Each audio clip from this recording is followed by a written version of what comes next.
Hey guys, Alex, Blue Moon Rising TV. We're outside the Etihad Stadium now. Pep Guardiola is on his way to Manchester this summer, and one thing everybody knows about Pep Guardiola is his love for developing young players. So today we're going to be trying to find 11 players in City's academy that Pep Guardiola could look to develop. Now I like to think I know a thing or two about young players, but we've brought in the help of Stephen, our resident youth football expert, who's with us despite the fact he's got a cold. Cheers for joining us, man. I do appreciate it. That's all right. So let's get down to it. 1 to 11. Let's try and find a sort of formation, an alternative 11, if you will, of players that Pep Guardiola might just bring through. So in goal, who are you having? Well, it goes without saying straight away that there's loads of players who could fit into his 11, but obviously there's only 11 of them, so we'll kind of be a bit ruthless with this one. But in goal, I'm going to go for Angus Gunn. Now, he's an England under-21 keeper. He's started a few games in the tournament that he won recently. He's not made his debut yet, but there's rumours that he might be going on loan to the Championship this season. But as it stands, he's still at the club, still an excellent prospect. Very good on the ball as well, with his feet, which is something Pep's going to like, you know. Because obviously we know he values that in his keepers. But he's going to be my first choice between the sticks. 6'5". Great hands, good on the feet, good feet.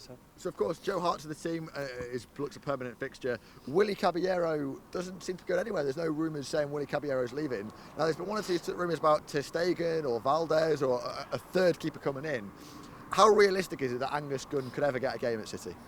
If I'm being honest, probably not very, because I think Caballero will go and we'll bring a second choice keeper, but I would still rather the third choice keeper be the under-18s keeper, the one that's going to play the EDS every week, whereas I think Angus Gunn is too old now to hang around, so I'd like him to get first team football because he needs it at this stage. So if he stays around, he should definitely be the third choice keeper and possibly even the backup, but I don't think he will, so therefore it makes sense for him to look for football elsewhere. But yeah, he's a more than capable backup if necessary. Okay, all right, so we're going to put Angus Gunn in. Let's go to left back then. Now there's one young lad, young blonde Spaniard, not many of them knocking around. Angelino is someone that I always make sure I sign on my Football Manager save. Yeah. Looks like he's got a really bright future ahead of him. Surely he's someone Pep's got to be interested in. Yeah, he has to be the left back in this 11 because the one thing I like about Angelino is he's a very good footballer. Yeah, there is questions about his, I know that sounds stupid, but in terms of an understanding of the game, his nuance, his intelligence, his ability to play one-touch passing, really understand where he needs to be at any one point.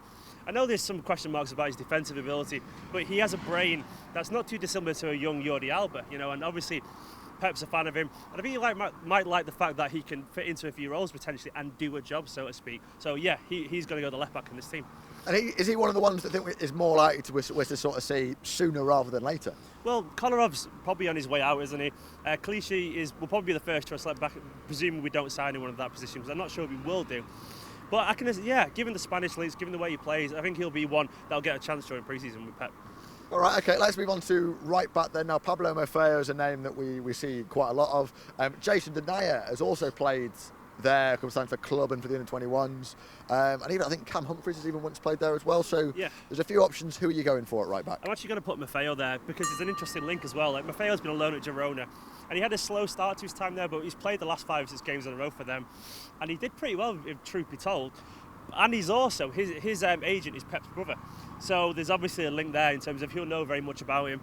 He is a right back, and Denayer for me is going to be at centre back, so I'm going to choose Maffeo in this 11 for now. And I think you'll like him too, very technical, very good on the ball, and a very good defender, naturally. I mean, he's someone who looks to plays, from what I've seen, and admittedly that is quite limited, but he looks like someone who's actually quite confident on the ball, and is someone who doesn't look like an 18-year-old defender playing with men. He looks like someone who's been playing the game for 10, 15 years. Well, that's one of his best attributes. During the EDS, he was only 17 years old, 5'8", and he got put at centre-back by Vieira. And the idea was to instill leadership qualities in him, and he had them anyway. And he excelled because his timing of his challenge is impeccable. And he just reads the game so intelligently. He's calm beyond his years, and that's one of the things that makes me wonder if he will make it, because he's that good mentally. So I think he's got a lot going for him. All right, let's bang Maffeo in there then. Now we're going to go 4 at the back. In your alternative 11? Yeah, I'm going to go 4 at the back, and I'm going to choose 2 centre-backs. Denayer is one. Now, I think we all agree that Denayer will be involved. I don't need a big introduction to him because we all know about him. The Scottish Young Player of the Year, ripping it up in Turkey, and for the Belgian national team as well. Yeah, Belgium are ranked number 1 in the world, and despite their problems, they're still a phenomenal team. So to walk into that team and have the impacts that he did initially, I saw him play against France for them, and he was brilliant, a Rolls Royce of a defender. And I think he'll be involved in the Pep because he's got loads of ability. He can play in several positions potentially. So it'll be him at centre-back, and alongside him, I'm going to go for Tosin Adarabioyo. It could have been Kian Bryan, it could have been Cameron Humphreys, but for me, seeing as he's made his debut, and he did pretty well, truth be told, against Chelsea, I thought. If I remember, away at Stamford Bridge, Yeah. Martin Demichelis was partnered with him to be the experience, and Tosin actually looked like someone who maybe was the master rather than the student. The only questions about Tosin that day was his distribution. But I've seen him on the under-18s and the under-21s be very comfortable on the ball. But if you're playing away at Stamford Bridge, then you're going to be nervous on the ball. But the thing is, he defended well instinctively, and that was the impressive bit. And he can pass because I've seen him do it before. So I think you'll like him. Once again, he's very, very tall, very composing, good turn of base, and a natural defender. All right, okay, let's move into midfield then. Are we going to go 4-3-3? Yeah, that sort makes of sense. three That's how our centre academy midfielders. sets up as well in general. All right, now I'm going to bring in someone, Brahim Diaz, is sort of attacking midfielder, Yeah. someone that I know you rave about, and I think we've all seen videos on Twitter and memes, and he pops up in goal of the month and stuff and all the rest of it. He's just a really exciting young player, isn't he, Brahim Diaz? He's wonderful. The most exciting young player I've seen in our academy, bar none, really. I mean, we've got some special talent, but it takes something to go to the Under-17 World Cup and drag a team like Spain. And that's Spain. He dragged them to the final, and he nearly won it for them. He scored a Panica penalty as well in the final. Who does that? Who does that other than a prodigious talent? But he's only 16 still. He'll turn 17 in August, but he's going to move up to the EDS next season. And once again, he's another one who shares the same agent as Pep's brother. Sorry, Pep's brother is his agent. There's rumours as well that he signed for City 3 or 4 years ago because he knew Guardiola was coming here, and he's got inside information with that thing. So he wanted to be around, maybe to be his next Messi. He's not exactly the same kind of player, but he's some kind of like Silva, Tevez, Kinkladze, Messi hybrid. He might not reach those levels, but he's a phenomenal talent. And for me, he's going to be the attacking midfielder in the midfield three because I think he's special, and I think he'll make his debut. Probably not straight away, but I'd say around February, March next season when he's a little bit stronger, when he's played a few months in the EDS, got a bit bigger, he's about 17 and a half, and he'll be ready by then. So Diaz is almost the one to watch then. Yeah, definitely. He's just brilliant. He can do everything. He can beat men, he links play, he battles really hard, he tracks back, he goes forward, he scores wonder goals. He's got everything, and what a talent he is. Oh, it's pretty exciting as well. The way you talk about Pep Guardiola, it's like the Guardiola conspiracy of the last 3 or 4 years to kind of It's been turn. happening. I mean, almost certainly. All right, so who are we going to partner Diaz with in this youth 11 midfield? The holding midfielder for me is going to be Alish Garcia. Now, I thought he had a good game as well against Chelsea. I thought he was very intelligent, very comfortable on the ball. He's a brilliant kind of deep line midfielder, a very Pep one in terms of he controls the games very well. Great vision, great decision making, and he's learning to adapt really well to the team. And he's been a very good player for the EDS since he signed for him. And I think he'll like him. I think he'll take a shine to him because a bit of Busquets to his game, a little bit of his Xabi Alonso in the way he plays, and I think he might surprise you actually. I think he'll be involved pretty quickly. Those are big comparisons. I mean, Alonso, Yeah, and also as well. It's potential though. Potential, I suppose. I'm not saying he's that good, but in terms of, I'd be very surprised if a few players were. A lot of those players were vastly better at the same age of their development.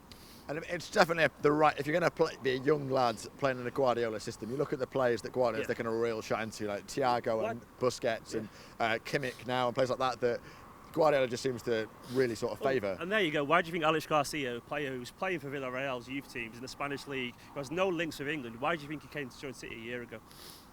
Because Mr. Guardiola was turning up, and they would have known that, and that's been the agreement for a long time. So he's come in because Guardiola probably already knows about him. There's rumours Guardiola is already speaking to all the young players, so he's going to look at him pre-season. So he would have known about the signing of Garcia months back. I'm getting goosebumps now. All right, so we've got Garcia and Diaz in. Where are we completing the I think three? most people would think I'd go for another Spanish lad, Manu Garcia, but I'm going to surprise you and go for Jack Byrne. I mean, Jack Byrne's had a phenomenal season away on loan at Canberra in the Dutch League. They actually finished bottom, but he was still phenomenal. He was driving them forward, scoring goals, creating goals, taking responsibility. And most encouragingly, he seemed to play a little bit. And I watched videos of him online. He plays a lot like Gundogan in terms of that bustling midfielder that can be anywhere. Has a bit of vibrancy to him, a bit of tenacity, can dribble.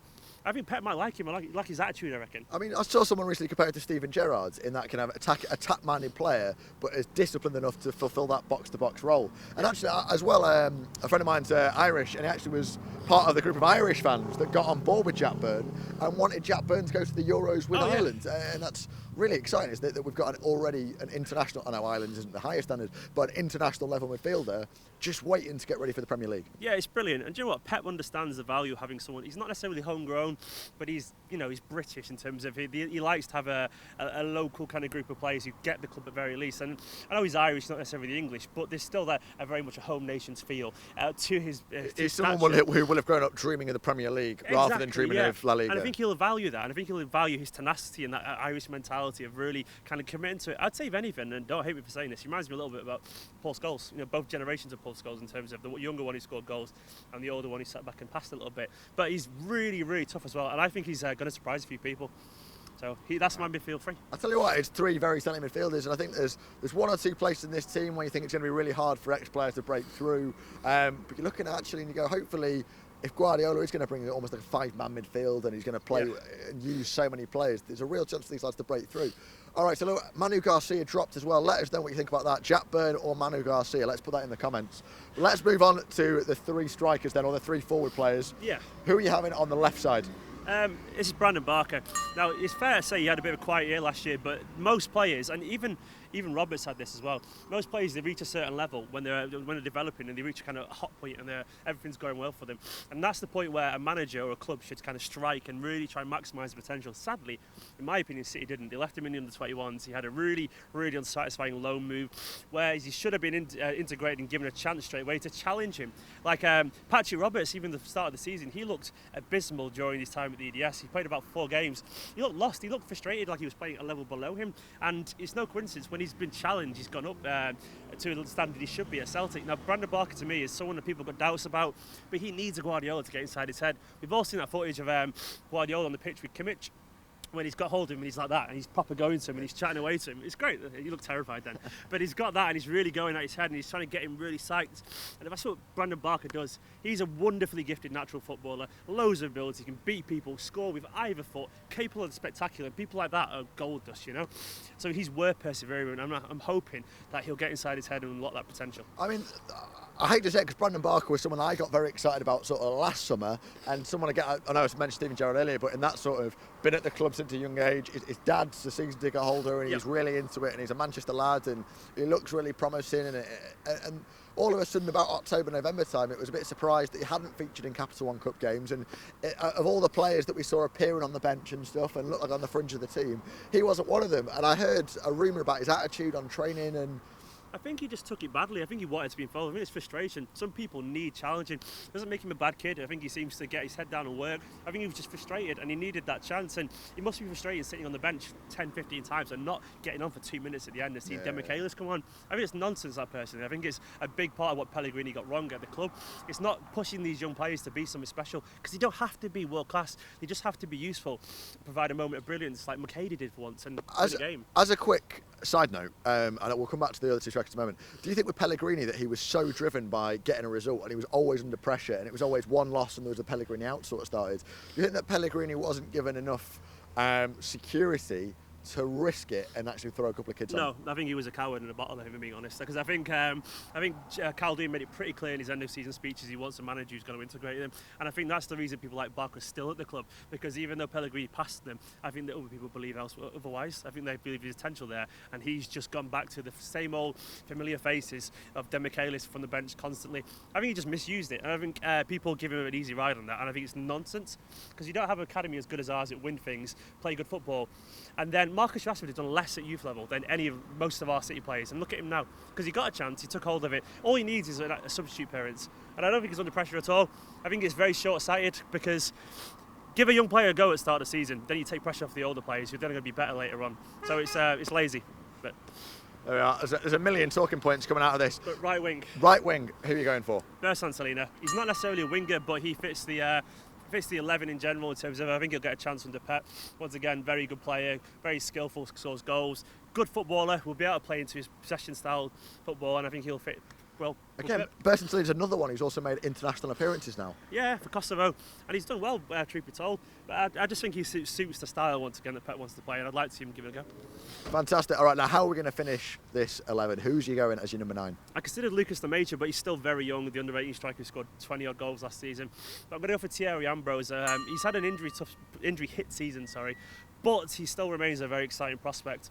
Very hard-working as well, which is admirable. And on his day, fast, and once again he scores goals, bundles them in, scores spectacular ones, and very good player, very likeable. And Thierry Ambrose as well, he's come back from an injury as well, which a lot of young players don't have that kind of, I'm not going to say experience, but that drive.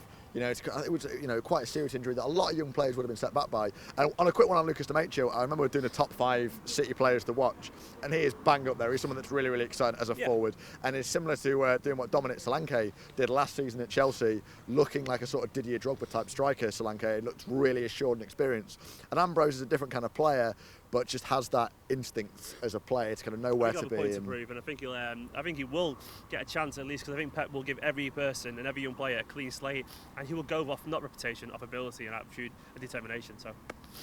Fantastic. All right, so that's going to be our 11. We'll make sure that's on the screen somewhere, so you can have a look at that. And I want you to correct us if you think there's young players that you're more excited about.